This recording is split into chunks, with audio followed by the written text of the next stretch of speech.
안녕하십니까? 2024년 2월 27일 화요일 인도네시아 헤드라인 시작합니다. 첫 번째 소식입니다. 지난 21일 경제협력개발기구 OECD는 인도네시아가 회원국 가입을 위한 공식 절차를 시작했다고 발표했습니다. 인도네시아는 동남아시아에서 가장 큰 경제대국이며 세계에서 세 번째로 큰 민주주의 국가로 OECD의 글로벌 영향력을 강화하는 데 중요한 역할을 할 것으로 기대되고 있습니다. 이번 결정에 따라 OECD는 인도네시아의 가입 로드맵 초안을 조만간 발표할 예정이며 또한 인도네시아가 OECD 표준에 부합하는지 평가하기 위해 20개 이상의 기술위원회를 운영하게 될 예정입니다. 해당 위원회들은 인도네시아의 표준 부합 여부를 검토하고 필요한 경우 개선을 권고하게 됩니다. 참고로 회원국이 되기까지의 과정은 정해진 기한이 없으며 일반적으로 5에서 8년이 소요됩니다. 또한 모든 회원국의 동의가 필요한 점을 감안할 때 인도네시아와 대립관계에 있는 이스라엘의 반대가 예상되고 있습니다. 한편 인도네시아는 독립 100주년인 2045년까지 선진국 진입을 목표로 하고 있으며 이를 위해 지난해부터 OECD 가입을 공식적으로 추진하고 있습니다.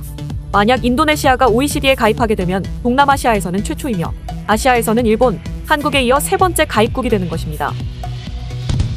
다음 소식입니다. 인도네시아 정부는 올해 10월부터 깔리만탄 동부 누산타라 신수도지로 일부 행정조직 이전을 시작한다고 밝혔습니다. 행정관료개혁부는 무역부와 관련 기관 등 38개 부처가 이전할 예정이며 이와 함께 고위 공무원 179명을 포함한 공무원 및 가족 6,000명이 이주할 계획이라고 전했습니다. 이는 당초 계획했던 이주 인원의 절반 수준으로 주택 등 필요 시설 공사 지원으로 1단계 이주 규모가 줄었으며 이주하는 공무원들을 위한 특별 수당에 대한 논의도 진행 중에 있습니다. 참고로 조코위 대통령은 자카르타의 인구 폭증과 환경 문제 등을 이유로 수도 이전을 추진했으며 2019년 8월에 깔리만탄 동부를 신수도 부지로 선정하였습니다. 2022년에는 신수도 건설법을 통과시켜 2045년까지 총 5단계에 걸쳐 수도 이전을 진행할 예정입니다. 특히 올해 안에 대통령궁을 비롯한 주요 행정부처의 이전을 마치는 1단계 사업을 진행하며 이후 순차적으로 이전 작업을 진행할 계획입니다. 또한 인도네시아는 오는 8월 17일 독립기념일 행사를 누산타라에서 개최하며 이를 통해 수도 이전을 대대적으로 홍보할 예정입니다. 다음 소식입니다. 조코위 대통령이 임기 막바지에 수실로 반박 유도요노 전 대통령의 장남인 아구스 하리무르티 유도요노를 농지공간기획부 장관으로 임명했다고 지난 22일에 밝혔습니다. 아구스 장관은 8개월이라는 짧은 기간만 장관직을 맡게 되겠지만 주어진 시간과 관계없이 국민과 국가를 위해 최선을 다하겠다고 밝혔습니다. 이번 입각은 아구스 장관이 이번 대선에서 대통령 당선이 유력한 프라보어 수비안토 후보를 지지한 것에 대한 보온이라는 해석도 나오고 있습니다. 한편 아구스의 임기는 8개월에 불과하지만 그가 지지했던 프라보어가 대통령에 취임하면 차기 정부에서도 입각할 것으로 보입니다. 프라보어는 선거 기간 동안 당선되면 아구스를 차기 정부에서 매우 중요하고 전략적인 자리에 임명하겠다고 약속한 바 있기 때문입니다. 전문가들은 프라보어가 대통령에 취임하면 아구스를 활용해 조코위 대통령의 영향력을 견제하고 조코위 대통령의 장남인 기브란 나카부밍 나카를 견제할 것으로 전망하고 있습니다. 한 정치 평론가는 두 전 대통령의 장남인 아구스와 기브란은 앞으로 경쟁자가 될 것이라며 사람들은 두 사람을 보며 전 대통령을 떠올릴 수밖에 없다고 말했습니다. 한편 두 사람 외에도 초대 대통령 수카르노의 손녀이자 5대 대통령 메가와티 수카르노프트리의 딸인 푸안 마하라니 하원 의장도 언제든지 대권에 도전할 수 있는 인물로 꼽히고 있습니다. 다음 소식입니다. 피치와 무디스 등 국제신용평가사들이 인도네시아 차기 대통령으로 유력한 프라보어 수비안토의 공약 이행에 재정 건전성에 악영향을 미칠 수 있을 것이라는 우려를 표명했습니다. 피치는 20일 발표한 보고서에서 인도네시아의 경제정책은 크게 변하지 않을 것으로 보이지만 중기 재정 정책을 둘러싼 불확실성이 커진 것으로 보인다고 평가했습니다. 특히 프라보어의 무상급식과 무상우유 제공 공약에 대한 우려를 표명했습니다. 프라보어는 이번 대선에서 아동 8,290만 명에게 무상급식과 우유를 제공하겠다는 공약을 내세웠으며 이에 필요한 예산이 연 450조 루피아로 인도네시아 GDP의 약 2%에 해당하는 규모입니다. 피치는 이러한 정책 실행을 위해 국가 부채 비율 증가를 감당해야 한다는 프라보어의 발언을 인용, 기본 재정 전망에 대한 위험을 시사한다고 말했습니다. 그러나 동시에 인도네시아의 재정 적자 수준이 GDP 대비 3% 미만을 유지할 것이라며 국가 신용등급은 BBB, 신용등급 전망은 안정적으로 유지했습니다.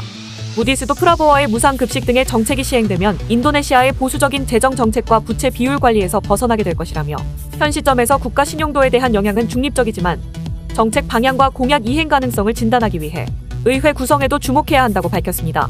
이에 대해 프라보어 측은 급식 지원 정책은 2029년까지 순차적으로 확대될 예정이며 국세청을 대통령 직속 기관으로 독립시켜 실질적인 조세 부담률을 올리는 방안을 구상하고 있다고 설명했습니다. 다음 소식입니다. 한국인이 해외에서 창업한 기업 역시 이제 한국 정부의 지원을 받을 수 있게 되었습니다. 중소벤처기업부는 20일 국무회의에서 중소기업 창업지원법과 시행령 일부 개정안을 의결, 이를 통해 9개의 창업한 기업도 정부 지원 대상에 포함될 수 있도록 하였습니다. 이로써 한국인이 해외 현지에서 법인을 설립하고 정착하여 성장하는 전 단계에서 정부 지원을 받을 수 있는 기반이 마련되었습니다. 또한 한국 기업이 외국 법인을 설립하여 한국 기업이 신설 외국 법인의 자회사가 되도록 하는 플립을 실시한 경우에도 지원이 가능하게 되었습니다. 중소벤처기업부는 이번 개정으로 해외에서 성공한 한국계 창업기업이 더 많이 탄생할 것이라고 기대하였습니다. 창업지원법에서는 국외 창업을 한국인과 한국법인이 주식 총수나 출자 지분 총액을 일정 규모 이상 소유해 실질적인 지배력을 가지는 법인을 외국에 설립하는 것으로 정의하였습니다. 또한 국외 창업기업은 해외에서 창업해 사업을 개시한 날부터 7년이 지나지 않은 법인으로 규정하였습니다. 벤처업계 관계자들은 이를 환영의 목소리로 받아들였습니다. 한 벤처투자사 임원은 내수 시장이 위축되고 있어 창업기업의 해외 진출은 필수라며 한국 중소기업의 글로벌화에도 도움이 될 것이라고 말하였습니다. 다만 한국인과 한국법인이 실질적으로 지배하는 국외 창업기업 중에서도 한국에서 고용과 매출 등 부가가치를 창출하여 우리나라 경제에 기여하는 기업을 선정하여 지원하도록 추가 요건을 규정할 예정입니다. 국무회의를 통과한 창업지원법 개정안은 27일 공포되어 6개월 뒤 시행될 예정이며 창업지원법 시행령 개정사항은 오는 3월 15일부터 시행될 예정입니다. 다음 소식입니다. 한국항공우주산업에서 근무하던 인도네시아 기술자가 한국형 초음속 전투기 KF-21 관련 자료를 유출하려다 적발된 사건이 경찰 수사로 넘어갔습니다. 방위사업청, 국군방첩사령부, 국가정보원 등으로 이루어진 정부 합동조사팀은 경찰청 국가수사본부에 자료 유출 인도네시아 기술자에 대한 수사를 요청했다고 발표했습니다. 참고로 합동조사팀은 지난달 17일 경남 사천의 한국항공우주산업 본사에서 근무하던 인도네시아 기술자가 KF-21 개발과 관련된 자료가 저장된 USB를 유출하려 한 사건을 적발하고 조사를 진행해왔습니다. 이번 수사에서 경찰은 자료 유출 인도네시아 기술자가 군사기밀 또는 방위산업기술보호법에 위반되는 자료를 빼돌렸는지에 대해 집중적으로 조사할 예정입니다. 다음 소식입니다. 인도네시아에서 발생한 강풍재해가 최초의 토네이도로 기록될 가능성이 높아졌습니다. 지난 21일 서부 자바 기상기후지질청의 자료에 따르면 수메당 반둥에서 2차례에 걸쳐 강풍으로 인한 재해가 발생했으며 이로 인해 수많은 건물이 파괴되었습니다.